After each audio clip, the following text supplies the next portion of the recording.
හරි අපිත් සමග සිටිනවා දැන් මෙතුමිය එතුමිය දැන් විස්තර කරයි කොහොමද මේ ව්‍යාපෘතියට සම්බන්ධ වුනේ මේක හරහා ලැබුණ දැනුමක් තියනවාද ඒ කියන කාරණා පිළිබඳව අපි අහමු. දැන් අවුරුදු 5ක් විතර යනවා මේ ගව පාලනේ පටන්ගෙන රුවන්සිරි ආයතනයත් එක්ක තමයි මිස්සිස් මේ සැප ආයතනයේ ඒ තිබ්බ මේ එකට සම්බන්ධ වුණේ. ඊට පස්සේ යාලා වැඩමුළු පවත්වුවා සැප ආයතනයෙන්. ඒ වැඩමුළු වලට ගියාට පස්සේ තමයි මේ තනකොළ වගා කරන්න අපිට අවශ්‍ය පුහුණුව දැනුම ලබා දුන්නා. මට පොඩි දරුවෝ 3 දෙනෙක් ඉන්න නිසා තනකොළ කපන්න ගොඩක් දුර යන්න බෑ.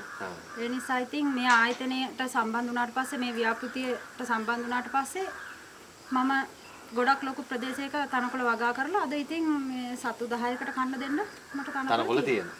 මේක දැන් කලින් ගත්ත කිරි ලීටර් ප්‍රමාණයට වඩා වැඩිවීමක් තියෙනවද නැත්නම් ඒක දැන් වර්ධනය වෙමින් යනවද කොහොමද ඒ කාරණේ?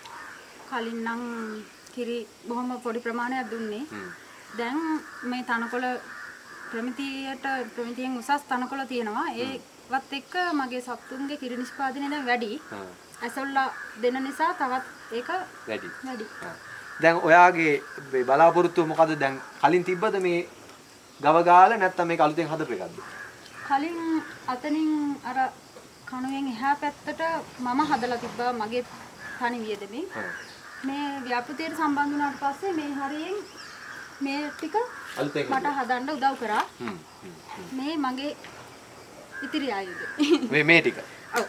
අර මේ ටිකේ තමයි ඉතිරි ගව ගාලා හදන්නේ. එතකොට කොහොමද මේකේ ප්ලෑන් එක මොනවද? මේකේ කරන්න සිද්ධ කරන්න හදන්නේ ඉස්සරහට? මේකේ මේ සත්තු 10කට හදලා තියෙන්නේ. මේක වහලේ ගහලා ඉතින් තව ගොඩක් වැඩ තියෙනවා සර් මේක කරන්න. ඔව්. ඉතින් කරලා ඉවරුනහම බලමු. හරි. අපි එන සුබපතනවා සහ ඔයා හිතනවද මේ වගේ ව්‍යාපෘතියක් කිරිගොවියාට වැදගත්?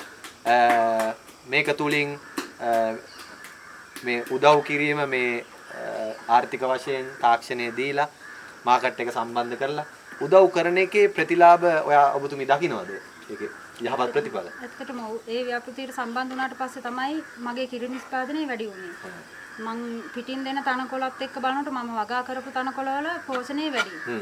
ඒ වැඩමුළු තියෙනකොට අපිට කිව්වා මේ ඉරෙලිය වැටෙන්න මේ කියන්නේ හොඳට ඉරෙලිය වැටලා තියෙන වෙලාවට තමයි තනකොළ කපන්න කියලා.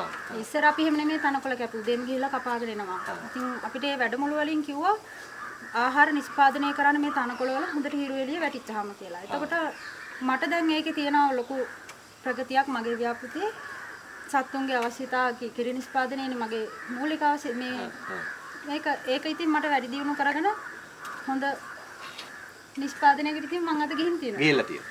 අපේ ශ්‍රියානි මිස් තමයි මේ ගම්දරව සිසාරා ගිහිල්ලා මේකට මේ අත්තල දෙන්නේ. ඉතින් ශ්‍රියානි මිසුත් අපිට පවසයි ඇයිගේ අත්දැකීම මේ ව්‍යාපෘතියත් එක්ක ගොවියන් දැන් ලබන ප්‍රතිලාභ මොනවද? ඒකේ තියෙන ප්‍රගතිය මොනවද කියලා කෙටියෙන් කිව්වොත් හරි. ඔව් මම මේ ව්‍යාපෘතියත් එක්ක දැක්ක සුවිශේෂ ලක්ෂණයක් තමයි මේ නවීන තාක්ෂණයත් එක්ක මේ ගොවින් කලින් ගිහින් හිටියේ නෑ. නමුත් දැන් මේ තුන වගාව සහ ඇසොල්ලා කියන ඒ ව්‍යාපෘති හඳුන්වා දීමත් එක්ක අර දුෂ්කර ප්‍රදේශවල ඉන්න කිරිගොවින් මේ ව්‍යාපෘතියට සම්බන්ධ වෙලා ඉන්නවා. අද අපි ආවේ වැලිමඩ ප්‍රදේශයේ රුවන්සිරි ඩේරි ආයතනය සමග තමයි සැප් ව්‍යාපෘතියේ කටයුතු කරන්න මෙහි ව්‍යාපෘති ගොඩ නගන්නට තවත් දවසක හම්බෙමු.